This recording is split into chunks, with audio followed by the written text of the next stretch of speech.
चलो, तो सरल लोलक आज का हमारा टॉपिक है। सरल लोलक क्या होता है, एक लाइन में जानेंगे। जब किसी दृढ़ ठोस धातु के गोलक को एक भारहीन अतन्य धागे से बांधकर किसी दृढ़ आधार से लटका देते हैं तो इस समायोजन को सरल लोलक कहते हैं। सरल लोलक के आवर्त काल का सूत्र का व्यंजक स्थापित कीजिए या सरल लोलक के आवर्त काल के सूत्र का निगमन कीजिए। ऐसा प्रश्न तुम्हें 5 नंबर में हाफ ईयरली और एनुअल एग्जाम में मिल सकता है। ठीक, तो हमारा जो हेडिंग होगा वो क्या होगा, सरल लोलक का आवर्त काल। एक बार हमने इसको समझा रखा है, लेकिन फिर से एक बार क्लियर कर लेते हैं। बोर्ड पर ये पूरा लगा हुआ है, लेकिन ज़्यादा लंबा वीडियो ना रहे इसलिए हम लोग इसको डिस्कस कर लेंगे आसानी से। ये एक सरल लोलक है जिसको हमने लटकाया है, उसको कुछ दूरी पर विस्थापित करके छोड़ दिया है। यहाँ पर जब इसको ले आएंगे तो विस्थापन हमने क्या मान लिया, वाई। वाई विस्थापन जब करेंगे यहाँ पर अगर ले आके छोड़ेंगे तो ये वापस आएगा। हमें निकालना है कि कौन सा फोर्स इसको वापस ला रहा है। जो फोर्स इसको वापस लाएगा उस फोर्स को बोलेंगे प्रत्यानयन बल। क्या बोलेंगे, हाँ बोलते रहो।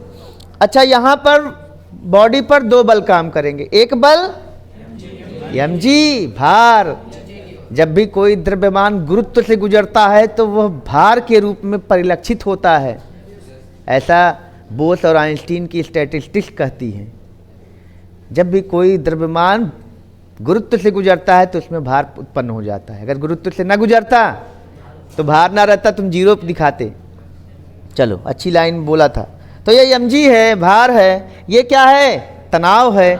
कौन सा, डोरी का तनाव है जो कि इस वस्तु पर काम करेगा। T से रिप्रेजेंट करते हैं। ये लंबाई नहीं है बच्चा, इसकी लंबाई तो L ही है ना। ये अतन्य और भारहीन डोरी कहलाती है, तब ये सरल लोलक कहलाता है। तो यानी कि आइडियल स्ट्रिंग वो होती है जो अतन्य हो और भारहीन हो, मतलब बहुत कम भार हो। भारहीन तो कोई चीज़ नहीं हो सकती। ये mg है, और हमने जब इसको y विस्थापित किया तो इसका कोणीय विस्थापन डोरी का थीटा हो गया।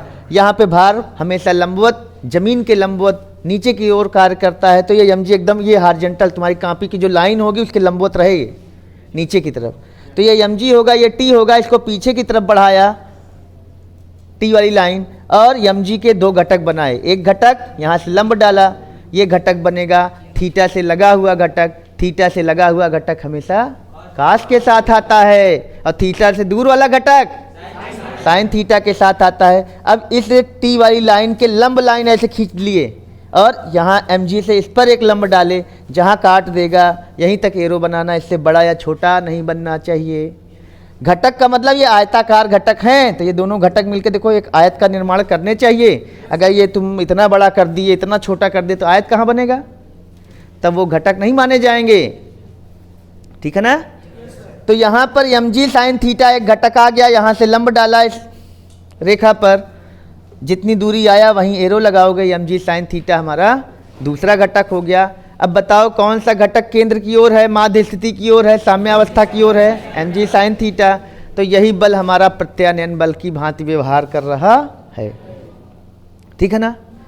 तो ये तो हमारा था डायग्राम का सेक्शन। ठीक, यहाँ पर ये थीटा इतना बड़ा होना नहीं चाहिए, क्योंकि अगर थीटा बहुत बड़ा हुआ तो यह जो गति है यह सीधी रेखा में नहीं रह पाएगी, बल्कि क्या होगी, वृत्तीय गति मान ली जाएगी। तब वह सरल आवर्त गति का एक लक्षण वहाँ से हट गया। तब वह हार्मोनिक मोशन तो होगी, आवर्ती गति तो होगी, लेकिन वो सरल आवर्ती गति नहीं हो पाएगी। तो हमने डायग्राम को थोड़ा से बढ़िया बनाने के लिए थोड़ा दूर कर दिया है, लेकिन यह थीटा जो होना चाहिए वह 10 डिग्री से कम होना चाहिए। कितने से, 10 डिग्री से कम होगा तो लगभग सीधी रेखा में गति करेगा। तो जब भी प्रैक्टिकल करना तो बहुत ज़्यादा दूर इसको मत ले जाना, जितना कम से कम तुम ले जा पाओ सीधी रेखा में। और धागे की लंबाई क्या करना, बड़ी कर देना है। जितना धागे की लंबाई बड़ी करोगे उतना ही कोण कम रहेगा फिर ना। और धागे की लंबाई छोटी करोगे, थोड़ा से भी करोगे तो कोण बढ़ जाएगा, ध्यान रखना है। तो सरल लोलक की जो लंबाई होती है वो कहाँ से ली जाती है ये भी चेक कर लो। ये तो धागे की लंबाई प्लस ये गोलक की त्रिज्या दोनों मिलाकर हम सरल लोलक की प्रभावी लंबाई उसको बोलते हैं, ठीक। तो सरल लोलक के फार्मूले में जहाँ जहाँ भी एल आएगा दैट इज इफेक्टिव लेंथ, यानी कि प्रभावी लंबाई किसकी, लोलक की। प्रभावी लंबाई बराबर डोरी की लंबाई प्लस गोलक की त्रिज्या, ठीक। क्यों? क्योंकि यह जो दोलन होता है वो द्रव्यमान केंद्र का दोलन होता है लोलक के, ठीक।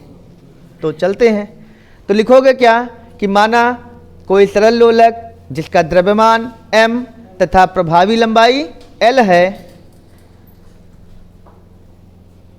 दोलन कर रहा है। या माना कोई, फिर से लिख लेना, माना कोई सरल लोलक जिसकी प्रभावी लंबाई l तथा द्रव्यमान m है।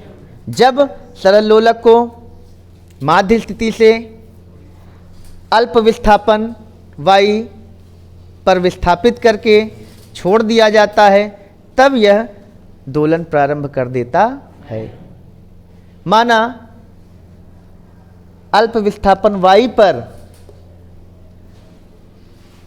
लोलक की डोरी का कोणीय विस्थापन थीटा है, ठीक है ना। तब भार mg को दो घटकों mg cos थीटा व mg sin थीटा में वियोजित करने पर mg sin थीटा प्रत्यानयन बल का कार्य करता है। mg sin थीटा प्रत्यानयन बल का कार्य करता है। तब लोलक पर लगने वाला प्रत्यानयन बल क्या हो जाएगा बच्चा, F बराबर ऋण mg sin थीटा। ऋण क्यों कहा गया, क्योंकि विस्थापन देखो माध्य स्थिति से विस्थापन इधर है, बल इधर है, ठीक है ना। तो यह बराबर क्या लिखेंगे, ऋण mg sin थीटा, जहां ऋण चिन्ह यह प्रदर्शित करता है कि प्रत्यानयन बल विस्थापन के विपरीत है। बढ़िया से लिखना। यदि सरल लोलक में उत्पन्न त्वरण क्या है, अल्फा हो। अच्छा ये बताओ, जब लोलक पर बल लग रहा है तो बल तो त्वरण उत्पन्न करेगा। यहाँ पर न्यूटन का सेकंड नियम ये कहता है कि यदि किसी वस्तु पर असंतुलित बल लगा हो तो वह त्वरण उत्पन्न करेगा। असंतुलित बल, अगर बैलेंस हो गया तब कहाँ पैदा करेगा। अगर कोई बक्सा है जितना बल इधर लगा है उतना बल इधर, तो बल तो लग ही रहा है लेकिन दोनों बलों का परिणामी शून्य हो गया, तब तो वो नहीं त्वरित गति करेगा। लेकिन यहाँ इस mg sin थीटा को कोई बैलेंस करने वाला है नहीं है, तो एक ऐसा बल है असंतुलित बल। तो वह असंतुलित बल जो होता है वह द्रव्यमान गुणे त्वरण के बराबर होता है, न्यूटन का सेकंड नियम। तो असंतुलित बल ही त्वरण उत्पन्न करता है, संतुलित बल त्वरण उत्पन्न नहीं करता। तो यहाँ असंतुलित बल प्रत्यानयन बल है mg sin थीटा, तो यह बराबर क्या हो जाएगा, न्यूटन का नियम यम अल्फा, और यही यम अल्फा किसके बराबर होगा, mg sin थीटा के। तो आ गया कि नहीं, ऋण चिन्ह के साथ क्यों आ रहा है तुम्हें पता है, यम यम कट गया। यम क्या है, गोलक का द्रव्यमान है या सरल लोलक का द्रव्यमान है, ठीक। तो अल्फा बराबर ऋण जी साइन थीटा का मान, चूंकि यह y बहुत छोटा है तो यह लंब का काम करेगा, इसको हम समकोण त्रिभुज मान सकते हैं, और यह लंब हो जाएगा। तो यह लंब बटा कर्ण बराबर साइन थीटा, लंब का काम y करेगा, कर्ण का काम ये पूरी लंबाई करेगी। लोलक की लंबाई क्या है, l है, प्रभावी लंबाई। तो अल्फा बराबर ऋण जी वाई बटा एल। जी क्या है, नियतांक है, एल क्या है, नियतांक है। लोलक की लंबाई तो एक बार प्रैक्टिकल में लोगे तो फिक्स रहेगी ना। तो अल्फा अनुक्रमानुपाती किसके हो गई, ऋण वाई के। अच्छा, चूंकि ये अल्प विस्थापन किया जा रहा था तो सीधी रेखा में गति हो ही रही थी, एक बिंदु के इधर उधर होगी ही, तो दो शर्तें पालन हो रही थी। तीसरी शर्त क्या थी, अल्फा y के अनुक्रमानुपाती होना चाहिए, विपरीत होना चाहिए, ये भी शर्त पालन हो गई। अतः यह गति सरल आवर्त गति है, तीनों लक्षण पालन हो गए। और सरल आवर्त गति अगर हो गई तो सरल आवर्त गति का आवर्तकाल पिछले लेक्चर में जाके बढ़िया से देख लेना। सरल लोलक का आवर्तकाल, सरल आवर्त गति का आवर्तकाल जो होता है t बराबर 2 पाई अंडर रूट विस्थापन बटा त्वरण होता है। यहाँ सरल लोलक की गति सरल आवर्त हो चुकी है, अब हम ये फार्मूला लगाने योग्य हो गए, लगा दो। तो 2 पाई अंडर रूट विस्थापन की जगह y है ही, y विस्थापन हुआ था ना, और त्वरण की जगह यहाँ हम ऋण चिन्ह क्यों नहीं ले रहे हैं, क्योंकि अगर यहाँ ऋण चिन्ह लेंगे तो ऋण चिन्ह के साथ जो चीज़ें आती हैं उनका वर्गमूल संभव नहीं है, और यहाँ ऋण चिन्ह केवल विपरीत प्रकृति को दिखाता है, यहाँ इसका परिमाण से कोई मतलब नहीं है। तो यहाँ पर हम क्या लेंगे, ऋण चिन्ह नहीं लेंगे, केवल जी वाई बटा एल लिखेंगे। वाई वाई कट गया, एल पहुँच गया ऊपर, तो टी बराबर क्या हो जाएगा 2 पाई अंडर रूट एल बटा जी। यही हमारा क्या हो गया, डेरिवेशन हो गया। ये बड़ी इंपॉर्टेंट चीज़ है। ठीक, आगे की चीज़ें नोट में करके लिख लेना। जैसे कोई क्वेश्चन पूछ ले कि एल और टी स्क्वायर के बीच का ग्राफ कैसा होता है, तो यहाँ पर हम आगे थोड़ा डिस्कस कर लेते हैं। ऐसे स्टार बना के पॉइंट बना देना कि टी स्क्वायर बराबर क्या हो जाएगा, दोनों पक्षों का वर्ग कर दोगे तो, जो प्रैक्टिकल में यूज करते हो, टी स्क्वायर बराबर 4 पाई स्क्वायर एल अपॉन जी हो जाएगा। तो जी क्या हो जाएगा 4 pi square L upon T square. यहाँ से तुम देख रहे हो कि टी स्क्वायर किसके प्रोपोर्शनल है, 4 पाई स्क्वायर और जी नितांक है, तो T square is proportional to L. L की घात कितनी है 1 है, टी की घात कितनी है 2 है। जो लोग भी ग्राफ को थोड़ा से पढ़े होंगे, ग्राफ का एक हमारा बहुत अच्छा लेक्चर है, जिसको ग्राफ के बारे में नहीं पता हो पीछे जाए, गणितीय उपकरण नाम से एक प्लेलिस्ट है, उसमें तुम लोगों को पूरा ग्राफ मिल जाएगा। आधे घंटे का लेक्चर है, ज़िंदगी में कभी नहीं भूलोगे। वहाँ एक चीज़ बताई गई है कि जब कोई दो चरों के बीच में परिवर्तन हो रहा हो और एक चर की घात 1 हो, दूसरे चर की घात 2 हो, तो उन दोनों चरों के बीच में जो बनने वाला ग्राफ होता है वह परवलय होता है, पैराबोला होता है।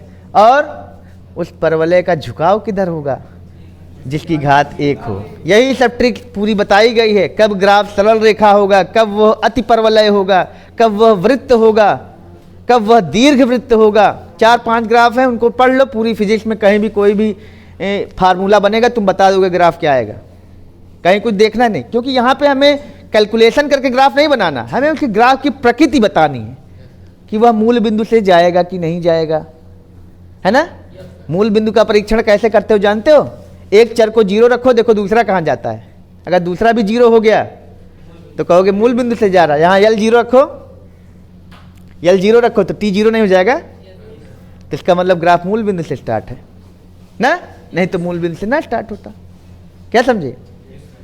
और यहाँ एल और टी स्क्वायर के बीच का ग्राफ कैसा होगा, एल और, अब यहाँ एल और टी के बीच का ग्राफ हमने प्लॉट किया। अब टी स्क्वायर है तो पूरे टी स्क्वायर को अगर हम एक्स मान लें, अगर हम मान लें क्या, माना टी स्क्वायर बराबर एक्स, तो एक्स बराबर क्या हो जाएगा, एक्स अनुक्रमानुपाती किसके हो जाएगा, एल के। तो दोनों की घात क्या हो गई 1, इसको 0 रखोगे तो ये भी 0 हो जाएगा, मूल बिंदु से जाएगा। और जब दोनों की घात 1 हो गई तो ये रेखा का समीकरण है। रेखा का समीकरण कब होता है, जब दोनों चरों की घात 1 हो। ठीक है ना। तो ये बहुत बढ़िया डेरिवेशन तुम्हारा चल गया, इस पे क्वेश्चन भी तुम लोग लगा सकते हो। अब हमको तुम बताओगे, एक क्वेश्चन तुम्हारे लिए छोड़ रहे हैं, जिसको आएगा वो कमेंट करके बताएगा कि अगर सरल लोलक की लंबाई को अनंत कर दें, सरल लोलक की लंबाई को अनंत कर दें तो सरल लोलक का आवर्तकाल कितना हो जाएगा। फार्मूला क्या बता रहा है, फार्मूला क्या बता रहा है, एल को अनंत कर दो, सरल लोलक की जो लंबाई है इसको क्या कर दो, अनंत कर दो। बताओ टी कितना हो जाएगा। तो गणित वाले लोग तो यही कहेंगे अनंत हो जाएगा, अनंत हो जाएगा।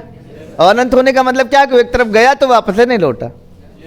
लेकिन ऐसा होता नहीं है। इसका आवर्तकाल जो होता है वो क्या होता है हमको तुम लोग बताओगे। कुछ मिनट में आता है, कितना मिनट आता है ये हमको बताना। बहुत इंपॉर्टेंट डेरिवेशन इसका भी होता है, सिलेबस से आउट है लेकिन कंपटीशन का बहुत टॉप का क्वेश्चन है। आज के लिए इतना ही।